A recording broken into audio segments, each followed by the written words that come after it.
Microsoft ఎక్సెల్ని మనం మెయిన్గా 3 purposes కోసం యూజ్ చేయొచ్చు. ఫస్ట్ది క్యాల్కులేషన్స్ చేసుకునేదానికి వాడచ్చు. రెండవది చార్ట్స్ ఎలా మెయింటైన్ చేయాలి అనేదానికి వాడచ్చు.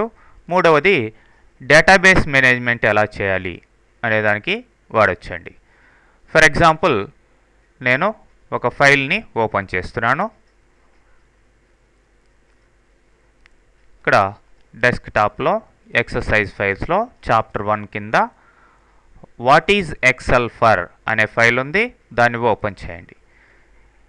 ఇక్కడ చూడండి 3 షీట్స్ ఉన్నాయి. ఫస్ట్ షీట్స్లో క్యాల్కులేషన్స్ ఎలా చేయాలి అనే దానికి ఎగ్జాంపుల్ ఇవ్వడం జరిగింది. అట్లనే రెండవ షీట్ మీద మీరు క్లిక్ చేసినట్లయితే ఒక సింపుల్ చార్ట్ ఉంది. మూడవది డేటాబేస్ని ఎలా మెయింటైన్ చేయాలనే దానికి ఒక శాంపిల్ డేటాని ఇవ్వడం జరిగింది. మరి ఈ యొక్క క్యాల్కులేషన్స్ మీరు సింపుల్ క్యాల్కులేషన్స్ చేసుకోవచ్చు, అట్లనే కాంప్లెక్స్ క్యాల్కులేషన్స్ కూడా చేసుకోవచ్చండి. అంటే సింపుల్గా మీరు టోటల్స్, యావరేజెస్ ఇట్లాంటివి సమ్ అంటే టోటల్ వచ్చేస్తుంది పైనున్న డేటాకి. అట్లనే యావరేజ్లు, మ్యాక్సిమం, మినిమం ఇట్లాంటి సింపుల్ క్యాల్కులేషన్స్ కావచ్చు. లేదంటే మీ ఓన్గా వేసుకున్న ఫార్ములాస్ని బట్టి క్యాల్కులేషన్స్ కావచ్చు. అట్లనే ఫైనాన్షియల్, స్టాటిస్టికల్ మీకు ఫార్ములాస్లో కూడా చూడొచ్చు. ఇక్కడ ఫైనాన్షియల్, స్టాటిస్టికల్, మ్యాథమెటికల్ ఇట్లా రకరకాల ఫంక్షన్స్ ఉంటాయి క్యాల్కులేషన్స్ చేసుకునేదానికి. మరి వాటిలన్నిటిని అప్లై చేసి ఈ డేటా మీద మీరు మీకు కావాల్సిన క్యాల్కులేషన్స్ అన్నీ కూడా చేసుకోవడం కుదురుతుంది చాలా సింపుల్గా. అట్లనే ఈ యొక్క డేటాని ఏ విధంగా చార్ట్ రూపంలో చూపించాలి అనేదానికి ఇక్కడ చార్టింగ్ అనేది ఎక్సెల్లో చాలా క్లియర్గా చేయొచ్చండి. మరి ఇక్కడ ఇట్లా చూపించిన విధంగా సింపుల్ చార్ట్సే కాకుండా మీకు లైన్ చార్ట్స్, బార్ చార్ట్స్, అట్లానే కోన్ చార్ట్స్, పై చార్ట్స్ ఇట్లా రకరకాల చార్ట్స్ మీరు మెయింటైన్ చేసేదానికి అవకాశం ఉందండి.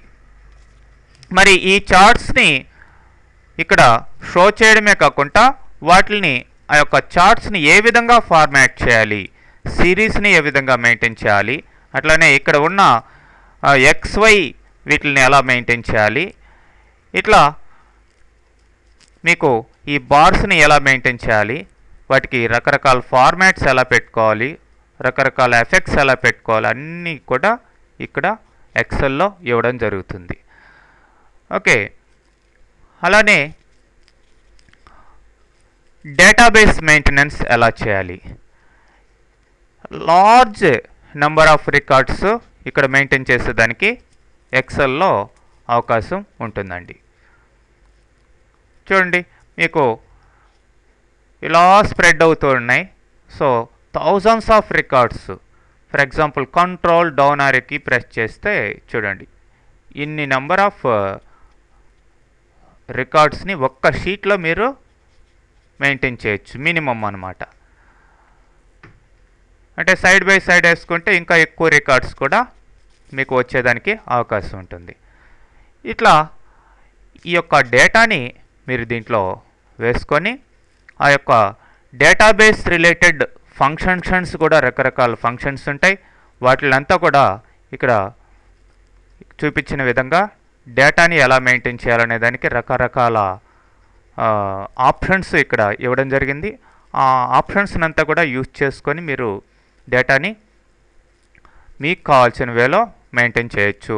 అట్లనే వేరే డేటాబేసెస్లో ఉండే డేటాని అంటే MS యాక్సెస్ ఇట్లాంటి డేటాబేసెస్లో ఉండే డేటాని కూడా ఇక్కడికి ఇంపోర్ట్ చేసుకోవచ్చు. అదేవిధంగా ఎక్సెల్లో ఉండే డేటాను కూడా వేరే వాటికి ఎక్స్పోర్ట్ చేసుకొని మెయింటైన్ చేసేదానికి, వాటి నుంచి రిఫరెన్స్ పెట్టుకునేదానికి అన్నిటికీ కూడా ఇక్కడ ఆప్షన్స్ ఇవ్వడం జరిగింది.